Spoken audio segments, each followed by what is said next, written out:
Oh, hello there, and welcome back to Feed the Beast Monster with Ben. You join me in a forest full of dye trees.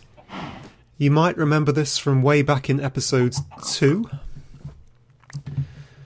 We passed it when we went through the plains biome. Now these dye trees, added by the dye trees mod, are really rather excellent, because what happens when you break their leaves, sometimes you get a sapling of the colour, and what you also get are lots and lots, if we wait for it to despawn. Is it not going to? Is you get dyes of the colour of the leaves. Is it because it's too close?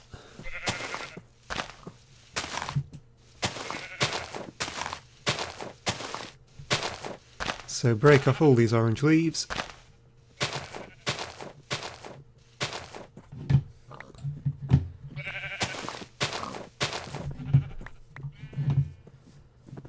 And we've got 6 pieces of orange tree dye, 1 piece of orange dye, and 2 orange tree saplings.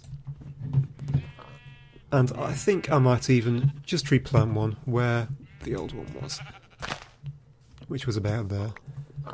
Another piece. So yeah, another cool thing about these dye trees biomes is that the wood that the trees grow with is completely random, so you get to see all of these awesome different wood types, which is pretty cool. And you'll notice that there's an awful lot of animals in here. There's lots of sheep and cows, and all the sheep are all completely random colours, so it's a good source of cheap wool. So I'm going to spend a bit of time here trying to collect as many different coloured trees as I can, because I want to start using the dyes to make things. And while I'm here, I've also bought my handy shears to get some wool, because I haven't even made a bed yet. I also, in my inventory, have some wheat, so I'm going to try and lure a few of these back to my base and start a little animal farm up.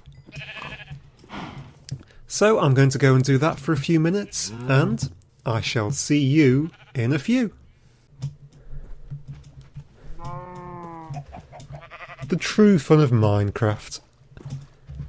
Trying to drag a sheep and a cow home using nothing more than a bit of wheat. Oh, don't drown.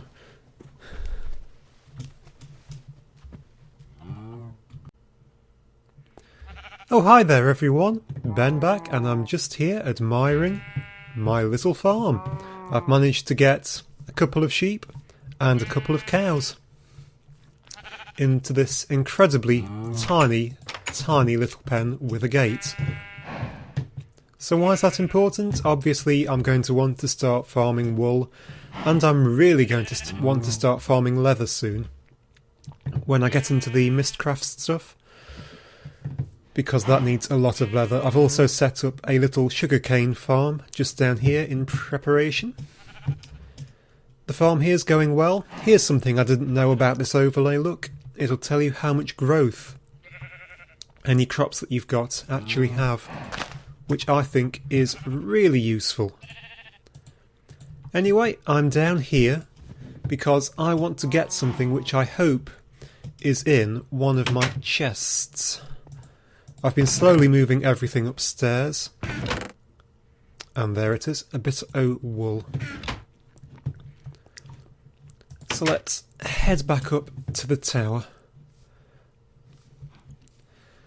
So I spent a lot of time in that dye forest, and I got a few bits of dye. The big problem is that your inventory fills up really quickly, so you can't really get too many. But here we are in the tower. Let's block off the door with a beautiful piece of wood. So, yep, I have filled in the floor with jungle wood. I've had to murder another jungle tree over there, which got me quite a few stacks actually of jungle wood when I cleared it. It's still absolutely covered. I have been migrating stuff up here as it has been useful, and I've been moving all my dusts and stuff up as well. So let me just quickly clear my inventory of everything which I don't need just at the minute. So I have filled in my floor with jungle wood, but you can see that I have left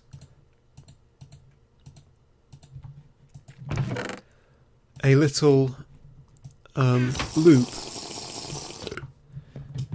around the outside just here. And that's because, as I always say, contrast is awesome.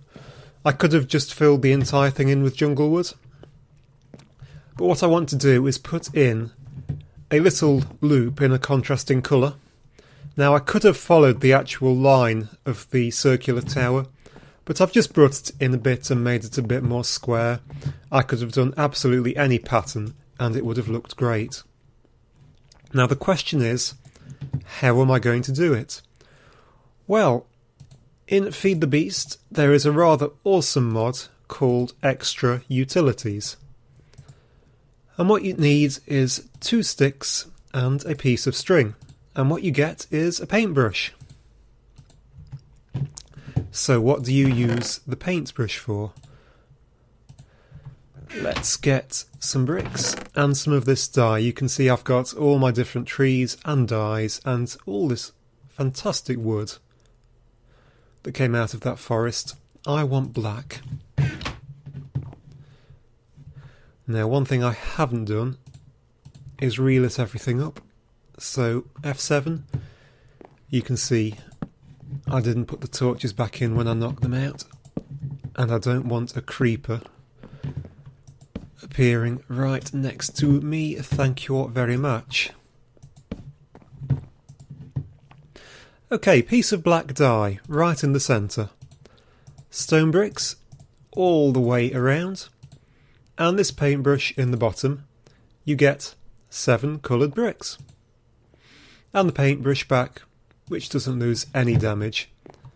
Now I'm going to need way more than 7.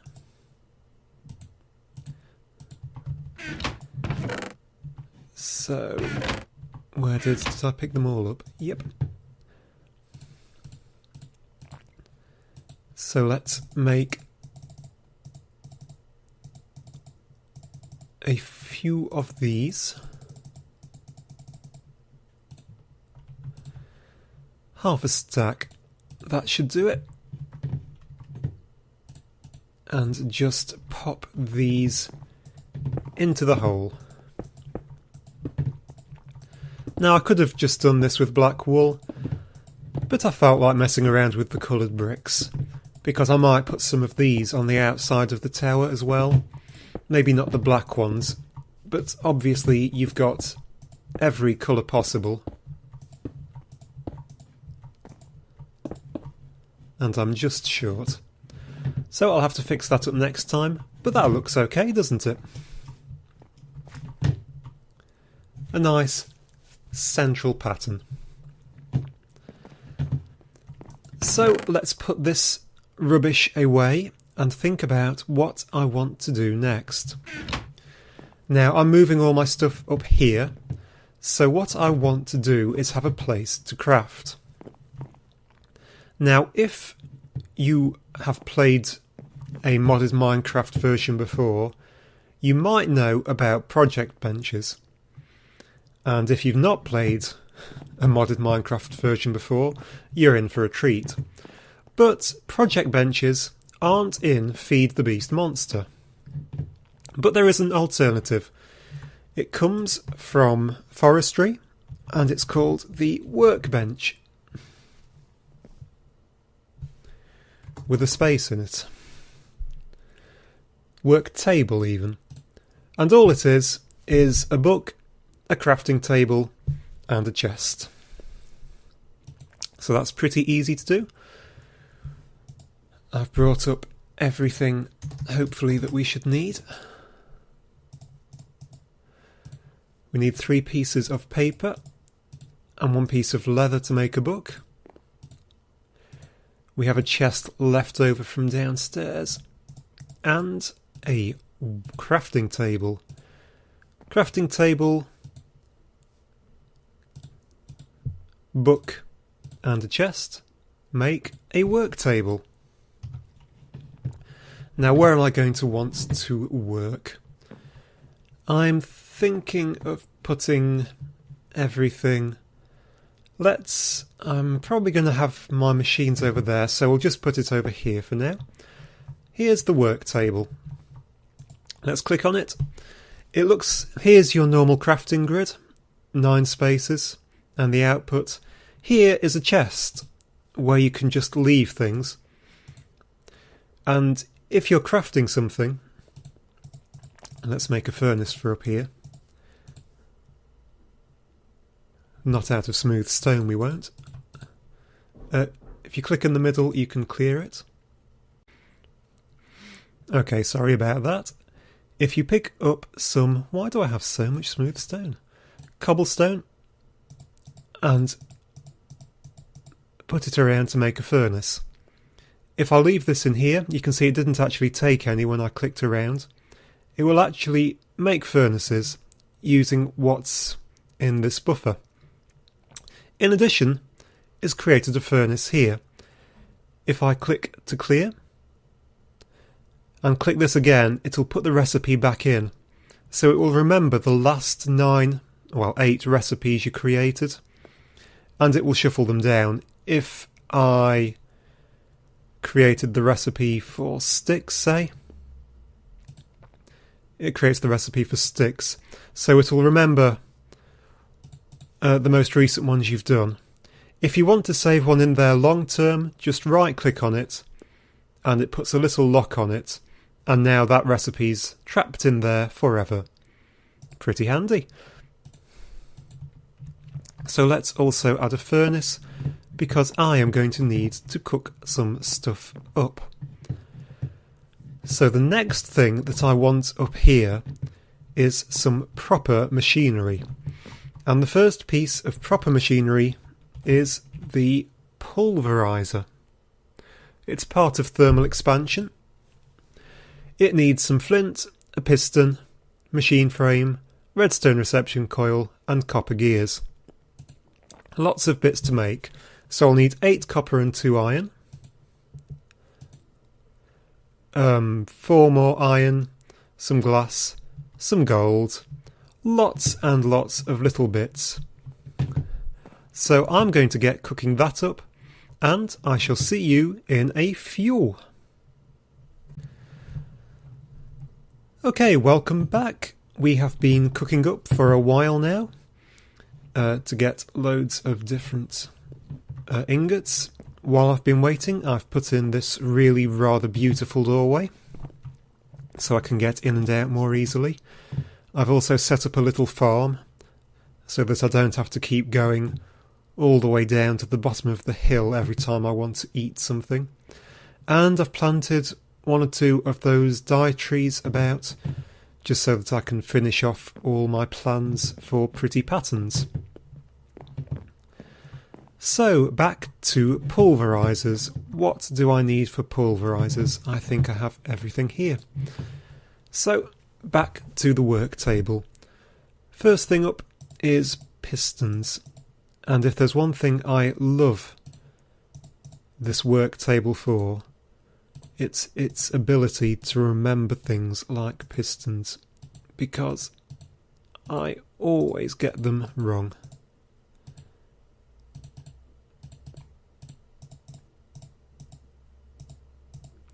Especially when I can't click. There we go, pistons. So we needed 1 piston. I'm definitely locking that recipe. We need a pair of copper gears, which is copper surrounding iron. And we need a frame, which is gold in the middle, surrounded by glass, and iron in the corners gets you a machine frame. That's another really useful one to remember. Right, also for the pulverizer, let's quickly check the recipe. 2 pieces of flint and the reception coil. So the reception coil is... Let's get rid of that overlay. I don't know why that comes up sometimes. If you can tell me, I'd be very glad to know. It is 2 pieces of redstone surrounding a piece of gold. Reception coil. And finally, we need bits of flint, which I really hope I've brought up. I have.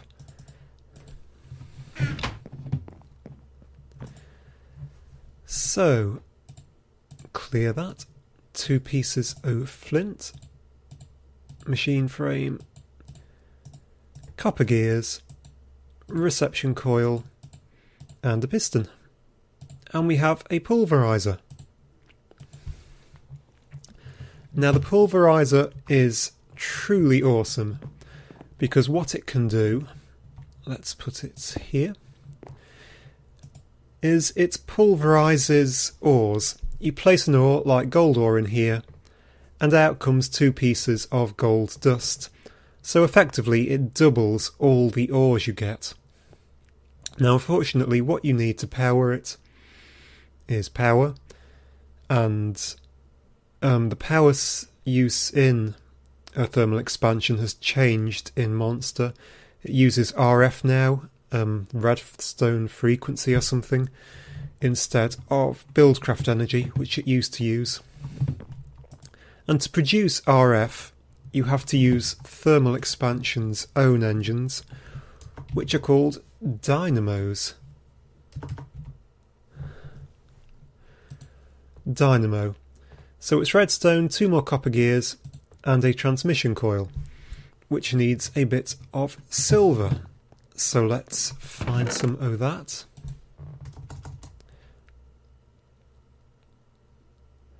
And get some... Do I have any silver? Go on, tell me I don't have any silver. Well, in that case, it's off downstairs for me, and I shall be back in a second. Okay, and I'm back with a bit of the silver. Luckily, Terence just happened to pop up at that exact minute. You can always rely on a Terence. So let's get rid of a lot of this junk, because I'm carrying way too much junk.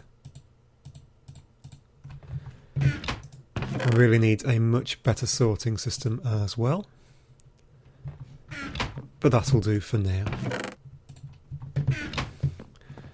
So, for the dynamo, we need another pair of copper gears. We need 3 pieces of copper, a reception coil, and I think that might have been it, was it? Reception coil, copper gears, 3 of those, and I can't remember. Dynamo. Yep, I still can't spell. Okay, reception coil at the top.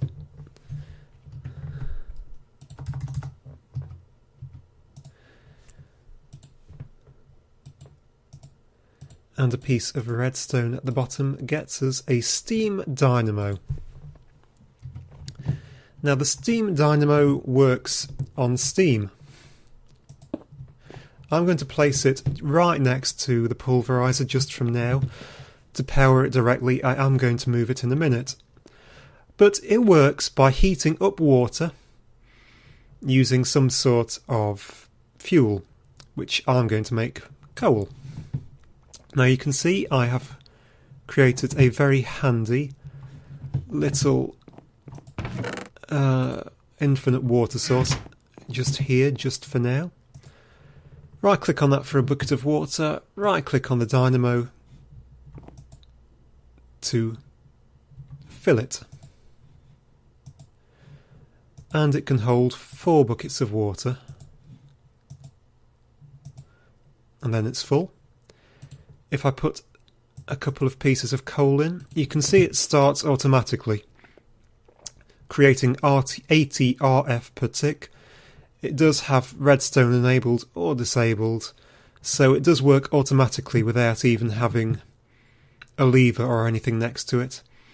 And you can see it's filling us up with RF.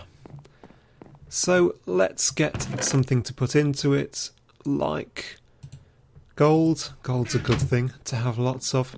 I'm actually digging up an awful lot of gold.